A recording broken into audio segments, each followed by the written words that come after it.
بسم اللہ الرحمن الرحیم۔ اے پیغمبر، مسلمانوں کے سامنے اس موقع کا ذکر کرو جب تم صبح سویرے اپنے گھر سے نکلے تھے اور احد کے میدان میں مسلمانوں کو جنگ کے لیے جا بجا مامور کر رہے تھے۔ اللہ ساری باتیں سنتا ہے اور وہ نہایت باخبر ہے۔ یاد کرو جب تم میں سے دو گروہ بزدلی دکھانے پر آمادہ ہو گئے تھے، حالانکہ اللہ ان کی مدد پر موجود تھا اور مومنوں کو اللہ ہی پر بھروسہ رکھنا چاہیے۔ آخر اس سے پہلے جنگ بدر میں اللہ تمہاری مدد کر چکا تھا، حالانکہ اس وقت تم بہت کمزور تھے، لہذا تم کو چاہیے کہ اللہ کی ناشکری سے بچو۔ امید ہے کہ اب تم شکر گزار بنو گے۔ یاد کرو جب تم مومنوں سے کہہ رہے تھے، کیا تمہارے لیے یہ بات کافی نہیں کہ اللہ 3000 فرشتے اتار کر تمہاری مدد کرے؟ بے شک اگر تم صبر کرو اور خدا سے ڈرتے ہوئے کام کرو تو جس آن دشمن تمہارے اوپر چڑھ کر آئیں گے، اسی آن تمہارا رب 3000 نہیں 5000 صاحب نشان فرشتوں سے تمہاری مدد کرے گا۔ یہ بات اللہ نے تمہیں اس لیے بتا دی ہے کہ تم خوش ہو جاؤ اور تمہارے دل مطمئن ہو جائیں۔ فتح و نصرت جو کچھ بھی ہے اللہ کی طرف سے ہے، جو بڑی قوت والا اور دانا و بینا ہے، اور یہ مدد وہ تمہیں اس لیے دے گا تاکہ کفر کی راہ چلنے والوں کا ایک بازو کاٹ دے یا ان کو ایسی ذلیل شکست دے کہ وہ نامرادی کے ساتھ پسپا ہو جائیں۔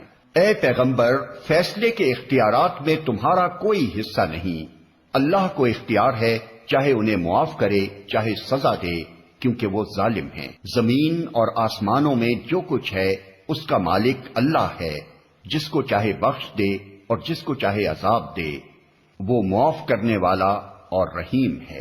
اے لوگو جو ایمان لائے ہو، یہ بڑھتا اور چڑھتا سود کھانا چھوڑ دو اور اللہ سے ڈرو، امید ہے کہ فلاح پاؤ گے۔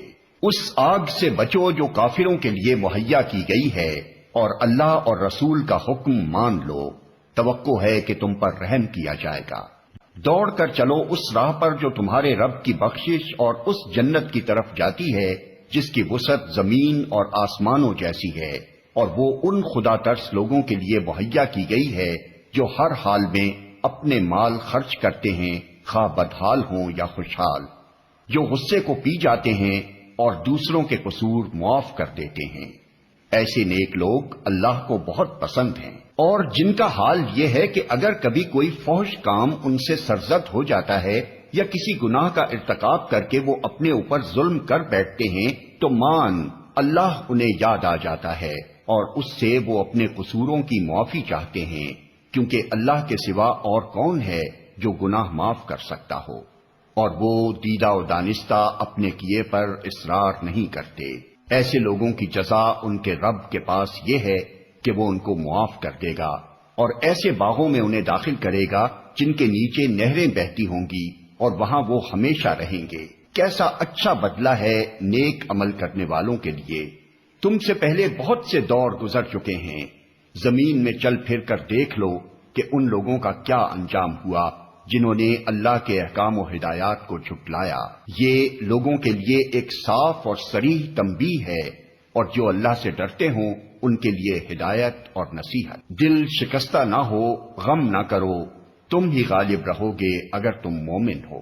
اس وقت اگر تمہیں چوٹ لگی ہے تو اس سے پہلے ایسی ہی چوٹ تمہارے مخالف فریق کو بھی لگ چکی ہے۔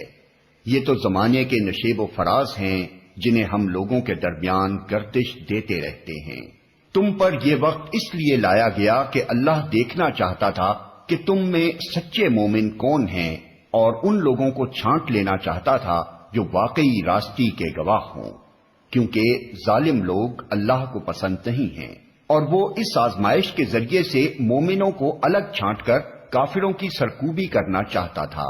کیا تم نے یہ سمجھ رکھا ہے کہ یوں ہی جنت میں چلے جاؤ گے؟ حالانکہ ابھی اللہ نے یہ تو دیکھا ہی نہیں کہ تم میں کون وہ لوگ ہیں جو اس کی راہ میں جانیں لڑانے والے اور اس کی خاطر صبر کرنے والے ہیں۔ تم تو موت کی تمنائیں کر رہے تھے، مگر یہ اس وقت کی بات تھی جب موت سامنے نہ آئی تھی۔ لو اب وہ تمہارے سامنے آ گئی اور تم نے اسے آنکھوں دیکھ لیا۔ محمد اس کے سوا کچھ نہیں کہ بس ایک رسول ہیں، ان سے پہلے اور رسول بھی گزر چکے ہیں، پھر کیا اگر وہ مر جائیں یا قتل کر دیے جائیں تو تم لوگ الٹے پاؤں پھر جاؤ گے؟ یاد رکھو، جو الٹا پھرے گا وہ اللہ کا کچھ نقصان نہ کرے گا، البتہ جو اللہ کے شکر گزار بندے بن کر رہیں گے انہیں وہ اس کی جزا دے گا۔ کوئی ذی روح اللہ کے اذن کے بغیر نہیں مر سکتا، موت کا وقت تو لکھا ہوا ہے۔ جو شخص ثواب دنیا کے ارادے سے کام کرے گا اس کو ہم دنیا ہی میں سے دیں گے، اور جو ثواب آخرت کے ارادے سے کام کرے گا وہ آخرت کا ثواب پائے گا، اور شکر کرنے والوں کو ہم ان کی جزا ضرور عطا کریں گے۔ اس سے پہلے کتنے ہی نبی ایسے گزر چکے ہیں جن کے ساتھ مل کر بہت سے خدا پرستوں نے جنگ کی، اللہ کی راہ میں جو مصیبتیں ان پر پڑیں ان سے وہ دل شکستہ نہیں ہوئے، انہوں نے کمزوری نہیں دکھائی، وہ باطل کے آگے سرنگوں نہیں ہوئے۔